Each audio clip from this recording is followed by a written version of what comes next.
मुश्किल थे रास्ते आसान हो गए, दुश्मन भी देख के हैरान हो गए। रखा जो कदम मेरे नबी ने ज़मीं पर, वहशी लोग भी इंसान हो गए, वहशी लोग भी इंसान हो गए। आप सभी का मैं स्वागत करता हूं इन्हीं शब्दों के साथ, मुद्दों की बात आपके साथ में। 16 अक्टूबर को पेरिस के एक मिडिल स्कूल में सैमुअल पेटी नामक व्यक्ति, जो कि शिक्षक था, उसने मोहम्मद पैगंबर साहब का विवादित कार्टून विद्यार्थियों को दिखाया।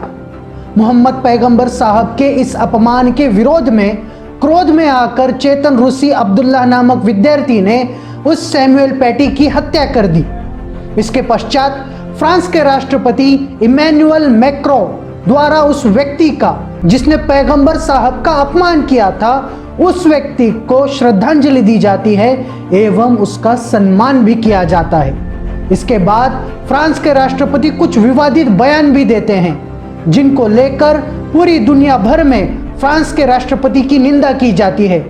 इमैनुअल मैक्रों मोहम्मद पैगंबर साहब के कार्टून दिखाने को सही करार देते हैं। इसी के साथ उन्होंने कहा कि आज सारी दुनिया में इस्लाम एक संकट में है, यह हम हमारे देश में भी देख रहे हैं। अंत में उन्होंने कहा कि हम अभिव्यक्ति स्वतंत्रता के तहत ऐसे कार्टून दिखाते रहेंगे। इस विवादित बयान के बाद दुनिया भर के सभी मुस्लिम देशों ने फ्रांस में मोहम्मद पैगंबर साहब का जो अपमान किया गया, उसका कड़ा विरोध किया। अब सबसे पहला मुद्दा ये कि सैमुअल पेटी नामक शिक्षक ने पैगंबर साहब का अपमान क्यों किया। आखिर क्या वजह थी कि मोहम्मद पैगंबर साहब का वह विवादित कार्टून उन्होंने दिखाया। क्या एक शिक्षक को शोभा देता है किसी धर्म विशेष के भावनाओं को ठेस पहुंचाना? क्या एक शिक्षक को शोभा देता है महापुरुष एवं पैगंबर का अपमान करना? क्या ऐसा कोई शिक्षक होता है? क्या ऐसे व्यक्ति को हम शिक्षक कहेंगे? अभिव्यक्ति स्वतंत्रता के नाम पर किसी धर्म के महापुरुष का अपमान करना क्या जायज है? आखिर वो कौन सा कार्टून था, हमें यह भी पूछना चाहिए। मैं बता दूं, सैमुअल पेटी ने मोहम्मद पैगंबर साहब का जो कार्टून दिखाया, वो फ्रांस की चार्ली हेब्दो नामक वामपंथी पत्रिका में छपा था। यह मैगजीन उत्तेजक सामग्री छापती रहती है।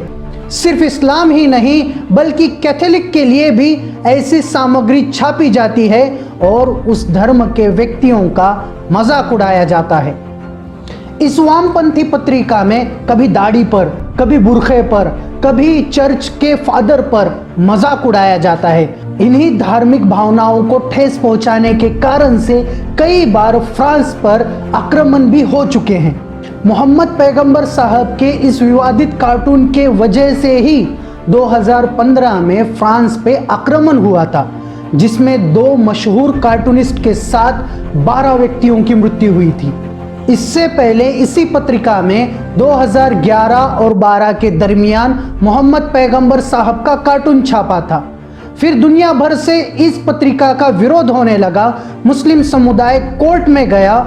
उस वक्त के राष्ट्रपति जाक शिराक ने कहा था कि ऐसी धार्मिक भावनाओं को ठेस पहुंचाने वाले कार्टून ना छपने चाहिए, ना बनाने चाहिए। इसके बावजूद यह पत्रिका आए दिन मुसलमानों पर, इस्लाम पर कार्टून बनाते रहती है। मोहम्मद पैगंबर साहब के अपमान करने वाले कार्टून बनाती रहती है।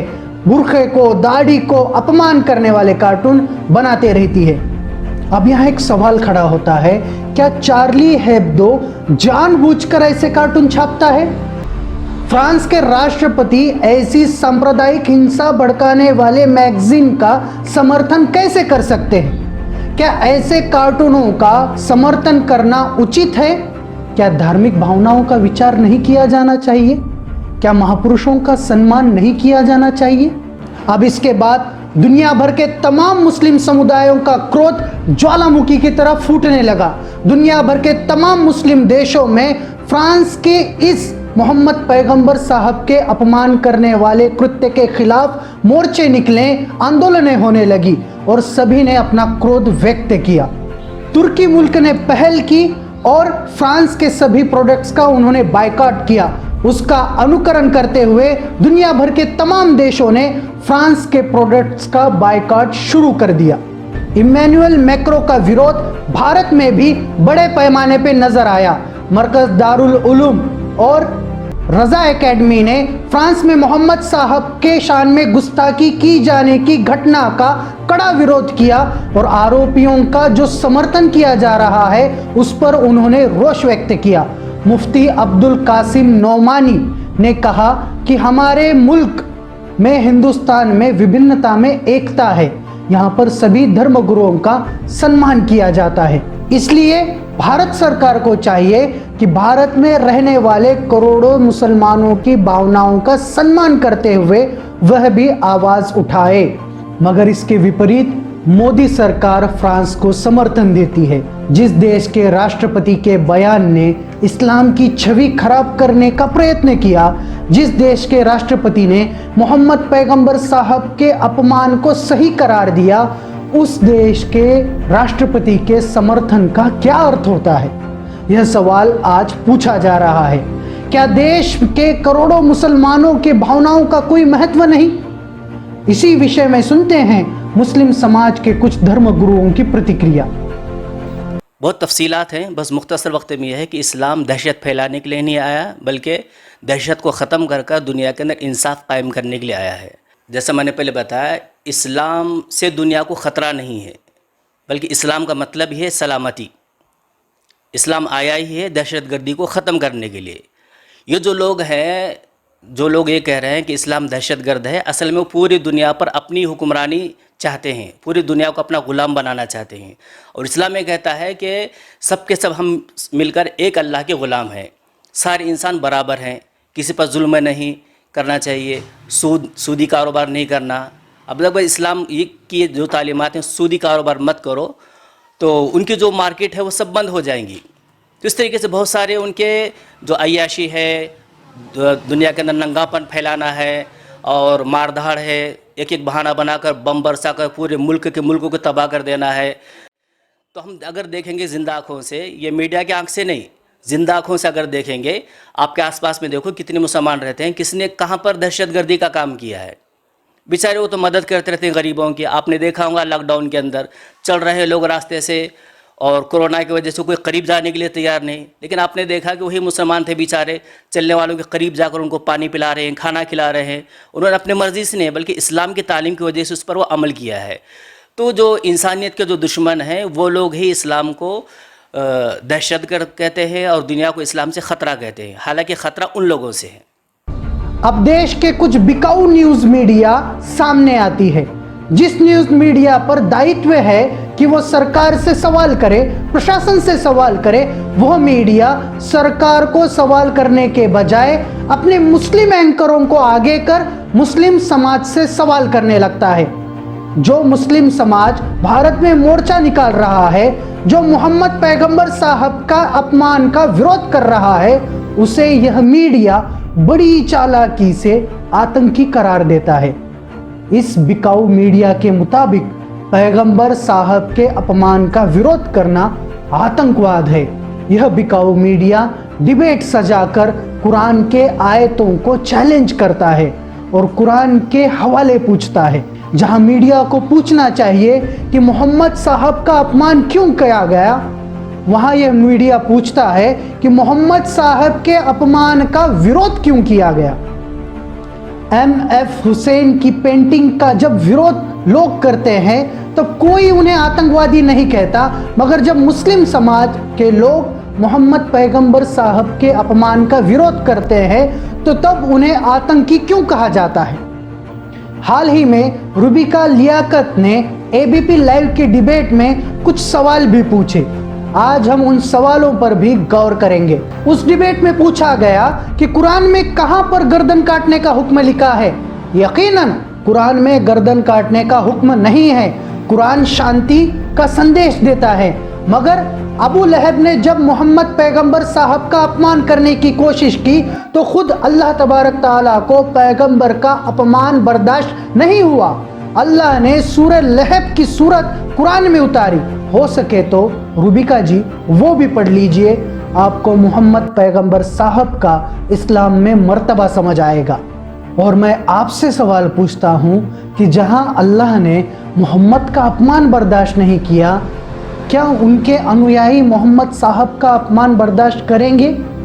क्या मोहम्मद साहब के अपमान के विरोध में खुद का रोष शांतिपूर्वक मार्ग से व्यक्त करना आतंकवाद है? क्या ये कोई जुर्म है?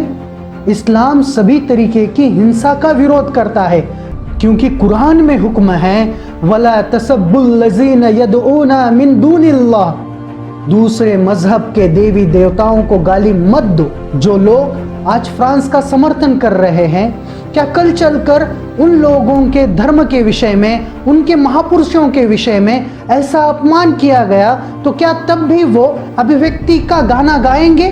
फ्रांस में बुरखे पर जब बैन लगा तब अन्य देश शांत थे, और आज जब मोहम्मद पैगंबर साहब का अपमान किया गया तो दुनिया भर के तमाम देश रोष व्यक्त कर रहे हैं। क्या भारत की सरकार को देश के सभी मुस्लिमों के भावनाओं का सम्मान करते हुए फ्रांस से समर्थन वापस लेना चाहिए? इस देश में मोहम्मद साहब के अपमान का समर्थन करने वाले मीडिया पर कब अंकुश लगेगा? धार्मिक आयोजनों के लिए लाखों की संख्या में जमा होने वाला मुस्लिम समाज मोहम्मद साहब के अपमान के विरोध में क्या एक होगा? किसी धर्म विशेष के, किसी धर्म के, किसी समुदाय के महापुरुष एवं पैगंबर का अपमान करना क्या उचित है? देश के करोड़ों लोगों की गरिमा यह देश की गरिमा होती है। क्या मुस्लिम समाज की भावनाओं के लिए, उनकी गरिमा के लिए भारत देश और देश की सरकार फ्रांस का विरोध करेगी? यह सवाल पूछना बेहद जरूरी है। जिस तरह मुस्लिम समाज ने फ्रांस के प्रोडक्ट का बायकॉट किया, क्या उसी तरह भारत का मुसलमान नफरती मीडिया का बायकॉट करेगा? क्या ढोंगी मौलानाओं का बायकॉट किया जाएगा? क्या ढोंगी नेताओं का बायकॉट किया जाएगा? जो लोग मोहम्मद पैगंबर साहब के अपमान का समर्थन कर रहे हैं, क्या उस हर शख्स का बायकॉट किया जाएगा? यह आने वाला वक्त ही दिखाएगा कि मुस्लिम समाज की भावनाएं और मुस्लिम समाज का मोहम्मद सल्लल्लाहु अलैहि वसल्लम के प्रति अपना प्रेम आगे जाके क्या रंग लाता है। देखते रहिए आपका मुस्लिम एक्सप्रेस, आपकी आवाज, आपकी ताकत। हम फिर मिलेंगे मुद्दे की बात आपके साथ में।